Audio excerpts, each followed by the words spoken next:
Time travel. అసలు time travel అంటే ఏంటి? కాలంలో మనం ఒక టైం లైన్ నుంచి ఇంకో టైం లైన్కి ట్రావెల్ చేయడాన్ని మనం టైం ట్రావెల్ అని అంటాం. అది ఏదైనా పాస్ట్ టైం లైన్ అయినా అవ్వచ్చు, లేదా ఫ్యూచర్ టైం లైన్ అయినా అవ్వచ్చు. అప్పుడెప్పుడో రిలీజ్ అయిన ఆదిత్య 369 సినిమా నుండి మొన్న రిలీజ్ అయిన డార్క్ వెబ్ సిరీస్ వరకు ఎన్నో టైం ట్రావెల్ మూవీస్ మనం చూసాం. అటువంటి టైం ట్రావెల్ గురించి అప్పుడెప్పుడో ఆల్బర్ట్ ఐన్స్టైన్ గారు వాటి మీద ఎన్నో కాన్స్పిరసీస్ అండ్ థియరీస్ ని ఎక్స్ప్లెయిన్ చేయడం జరిగింది. ఆల్బర్ట్ ఐన్స్టైన్ గారితో పాటు స్టీఫెన్ హాకింగ్ గారు కూడా మనకి టైం ట్రావెల్ పాసిబుల్ కాదని, ఆ కాన్స్పిరసీస్ అండ్ థియరీస్ పాసిబుల్ కాదని ఆయన కూడా మనకు ఎక్స్ప్లెయిన్ చేయడం జరిగింది. అసలు టైం ట్రావెల్ పాసిబుల్ అవుతుందా అవదా? పాసిబుల్ అవ్వకపోతే వాటికి ఎటువంటి అబ్స్టకల్స్ ఉన్నాయి, ఎటువంటి డ్రాబ్యాక్స్ ఉన్నాయో దాని గురించి మీకు ఎక్స్ప్లెయిన్ చేయడానికి వీడియోలో ట్రై చేస్తాను. ఒకవేళ పాసిబుల్ అవుతుందా, ఒకవేళ అయితే టైం లైన్ ఏ విధంగా ఉంటుంది, మన ఫ్యూచర్ ఏ విధంగా ఉంటుంది, మనం నిజంగా పాస్ట్ ని వెనక్కి చూసుకోగలమా, మన పాస్ట్ ని మనం చేంజ్ చేసుకోగలమా, ఒకవేళ మనం పాస్ట్ ని చేంజ్ చేయగలిగితే మన ప్రెజెంట్ జనరేషన్ అనేది ఉండకపోవచ్చు కదా. ఇటువంటి డౌట్స్ అండ్ కాన్సిక్వెన్సెస్ ని ఈ వీడియోలో ఎక్స్ప్లెయిన్ చేయడానికి ట్రై చేస్తాను. బిఫోర్ ఫర్దర్ అడు, let's travel into the video.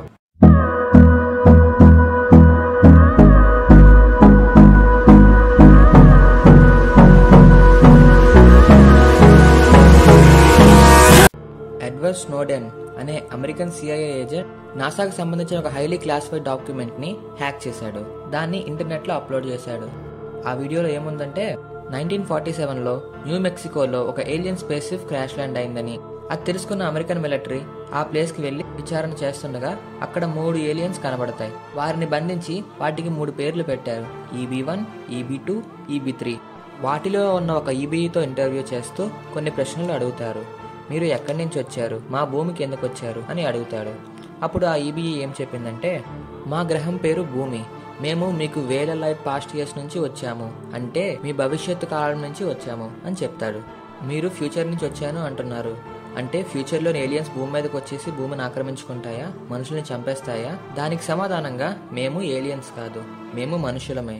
ఇప్పుడు కోతి నుంచి మనిషి ఎలాగ ఎవాల్వ్ అయ్యాడో మనిషి నుంచి మేము ఇలానే ఎవాల్వ్ అయ్యాం, మేము మీ ఎవల్యూషనరీ డిసెండెంట్స్ అని చెప్పారు. మరి మీరు ఫ్యూచర్ నుంచి పాస్ట్ కి ఎలా రాగలిగారు? దానికి సమాధానంగా, మేము ఆఫ్సెట్ డైవర్జెన్స్ స్పేషియల్ టెక్నిక్ ని యూజ్ చేసి వచ్చామని చెప్తారు.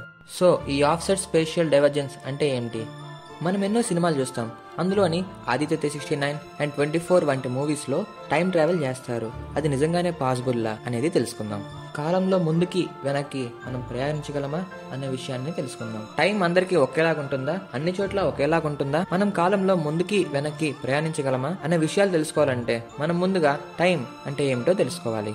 అది ఎలా నడుస్తుంది, మనం టైంతో కలిసి ఎలా నడుస్తాం అన్న విషయాన్ని గురించి తెలుసుకోవాలి. మనం చూసే స్మార్ట్ వాచ్ కావచ్చు, హ్యాండ్ వాచ్ కావచ్చు, లేదా వాల్ క్లాక్ అవ్వచ్చు. అసలు ఆ టైం అనేది ఎలా వచ్చిందో మీకు తెలుసా? పాతకాలంలో రైల్వే ట్రాక్స్ నిర్మిస్తున్న సమయంలో సూర్యుడిని బేస్ చేసుకొని టైం డిసైడ్ చేసేవారు. సూర్యుడు ఎగ్జాక్ట్ గా మన తల మీద ఉన్నప్పుడు 12 o'clock కానీ, ఒక ట్రైన్ ప్యారిస్ నుంచి లండన్ కి బయలుదేరిందంటే అది ప్యారిస్ టైం ఫాలో అవుతుంది. అదే ట్రైన్ లండన్ నుంచి ప్యారిస్ కి బయలుదేరితే లండన్ టైమే ఫాలో అవుతుంది. ఫర్ ఎగ్జాంపుల్ 2 ట్రైన్లు మధ్యలో ఒకేసారి కలిసాయి అనుకోండి, 2 ట్రైన్ టైంలు వేరే వేరేగా ఉంటాయి. ఈ కన్ఫ్యూజన్ ని క్లియర్ చేయడానికి ఐన్స్టైన్ గారిని పిలిచారు. ఒక స్టాండర్డ్ టైం ని తీసుకొని మిగిలిన అన్ని స్టేషన్స్ లో ఉన్న టెలిగ్రాఫిక్ సిగ్నల్స్ ద్వారా అనుసంధానం చేసి ఒక స్టాండర్డ్ టైం ని ఫాలో అయ్యేలా చేశారు. ఈ టెక్నిక్ నే క్లాక్ సింక్రనైజేషన్ అని అంటారు. ఈ స్టాండర్డ్ టైం నే గ్రీన్విచ్ స్టాండర్డ్ టైం అని కూడా అంటారు. ఈ పదాన్ని మనం చాలా సార్లు విన్నాం, దానికి మీనింగ్ ఇదే. తర్వాత మన నెక్స్ట్ క్వశ్చన్ ఏంటంటే, టైం అనేది అన్ని చోట్ల ఒకేలాగా ఉంటుందా? దీన్ని టెస్ట్ చేయడం కోసం ఐన్స్టైన్ ప్రపోజ్ చేసిన స్పేస్ అండ్ టైం థియరీని బేస్ చేసుకొని 1971లో ఒక ఎక్స్పెరిమెంట్ ని కనెక్ట్ చేశారు. అటామిక్ క్లాక్ అంటే అది మైక్రో మిల్లీ సెకండ్ ఎక్యురసీని చూపిస్తుంది. అలాంటి అటామిక్ క్లాక్స్ ని 2 తీసుకొని, ఒకటి భూమి మీద పెట్టి ఇంకోటి ఏరోప్లేన్ లో పెట్టి భూమి చుట్టూ ఒక రౌండ్ వేసి వచ్చారు. తర్వాత ఈ 2 క్లాక్స్ ని కంపేర్ చేస్తే ఏరోప్లేన్ లో ఉన్న క్లాక్ బిలియన్స్ ఆఫ్ టైం ఎక్కువగా చూపిస్తుంది. ఇదేమంత పెద్ద విషయమేం కాదని మనం అనుకోవచ్చు, కానీ దూరం పెరిగే కొద్దీ, అంటే భూమి నుండి 1 million light years దూరం ఉన్న గ్రహంతో కంపేర్ చేస్తే ఇక్కడ మనకి 1 సంవత్సరం టైం అయితే ఆ గ్రహంలో 1 గంటే అయి ఉండొచ్చు. ఐసాక్ న్యూటన్ ఏమన్నారంటే, టైం అనేది ఒక స్ట్రైట్ బాణం లాంటిది, అది ఒకే డైరెక్షన్ లో మూవ్ అవుతుంది అని చెప్పారు. కానీ ఐన్స్టైన్ గారు ఏమన్నారు, టైం అనేది ఒక రివర్ లాంటిది, అది కొన్ని చోట్ల ఫాస్ట్ గా, కొన్ని చోట్ల స్లోగా, కొన్ని టర్న్స్, కొన్ని ట్విస్ట్, కొన్ని సుడిగుండాలు, ఇంకా టైం కొన్ని చోట్ల పాయిల్గా విడిపోతుంది అని అన్నారు. అది ఎలా అని మనం గమనిస్తే, గ్రావిటీ ఎక్కువ ఉన్న చోట టైం స్లోగా ఉంటుంది. అందుకనే భూమిపైన పెట్టిన అటామిక్ క్లాక్ పైన ఏరోప్లేన్ తిరుగుతున్న అటామిక్ క్లాక్ తో కంపేర్ చేస్తున్నప్పుడు దీనికంటే కొంచెం స్లోగా రన్ అవుతుంది. భూమిలో ఎంత గ్రావిటేషన్ ఫోర్స్ ఉంటుందో దానికన్నా 1000 రెట్లు ఎక్కువ ఒక్క బ్లాక్ హోల్ కే ఉంటుంది. ఒకవేళ మీకు మీ ఫ్రెండ్స్ కి ఒక 20 years ఉన్నప్పుడు మీరు మాత్రమే స్పేస్ ఎక్కి ఒక బ్లాక్ హోల్ దగ్గరికి వెళ్ళి మళ్ళీ భూమికి తిరిగి వచ్చేసరికి మీ ఫ్రెండ్కి 80 ఏళ్ళు టర్న్అవుట్ అయిపోతాయి, కానీ మీకు మాత్రం 1 ఇయర్ అయినట్టు ఉంటుంది. అంటే నువ్వు భవిష్యత్తు కాలంలోకి ప్రయాణించావు. దాన్నే టైం ట్రావెల్ అంటారు.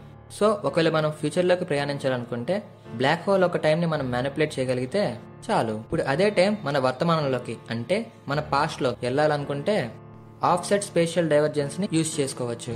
అదేనండి ఈ వీడియో స్టార్టింగ్ లో ఒక ఇంటర్వ్యూలో ఒక ఏలియన్ చెప్పింది అన్నాను కదా, అదే ఈ ఆఫ్సెట్ స్పేషియల్ డైవర్జెన్స్. మన విశ్వం 5 lakhs మైల్ పర్ హవర్ తో ముందుకు మూవ్ అవుతూ ఉంటుంది. మన విశ్వం ఆల్రెడీ షూట్ చేసిన ఒక మూవీ లాంటిది. అందులో అన్ని ఫ్రేమ్స్ సినిమా రీల్స్ లాంటివి. అంటే ప్రతి షాట్ ఆల్రెడీ తీసిందే, కానీ ఆ మూమెంట్ లో ఒక షాట్ మాత్రమే ప్లే అయి ఉంటుంది. దాన్నే మనం ప్రెసెంట్ మూమెంట్ అని అంటాము. పాస్ట్ లోకి వెళ్ళాలనుకుంటే విశ్వం మూవ్ అవుతున్నప్పుడు పాస్ట్ లో ఆ ఫ్రేమ్ ఎక్కడుందో క్యాలిక్యులేట్ చేసి ప్రెసెంట్ ఫ్రేమ్ నుండి ఆ ఫ్రేమ్ లోకి ట్రావెల్ చేస్తే మనం టైం ట్రావెల్ చేసినట్టే. దీనికోసం మనం వార్మ్ హోల్స్ ని యూజ్ చేసుకోవచ్చు. వార్మ్ హోల్స్ అంటే టైం ట్రావెల్ చేయడానికి ఒక షార్ట్ కట్స్ లాంటివి. ఫర్ ఎగ్జాంపుల్ ఇది మన టైం ఫ్రేమ్, ఇది మన పాస్ట్ లో ఉన్న టైం ఫ్రేమ్. ఈ రెండింటి మధ్య డిస్టెన్స్ కొన్ని వేల లైట్ ఇయర్స్ ఉంటుంది. ఈ వార్మ్ హోల్ ఏం చేస్తుందంటే ఈ స్పేస్ అండ్ టైం ని బెండ్ చేసి ఈ రెండింటి మధ్య ఉన్న దూరాన్ని తగ్గిస్తుంది. అంటే మనం టైం ట్రావెల్ ని చేయగలుగుతున్నామనే కదా.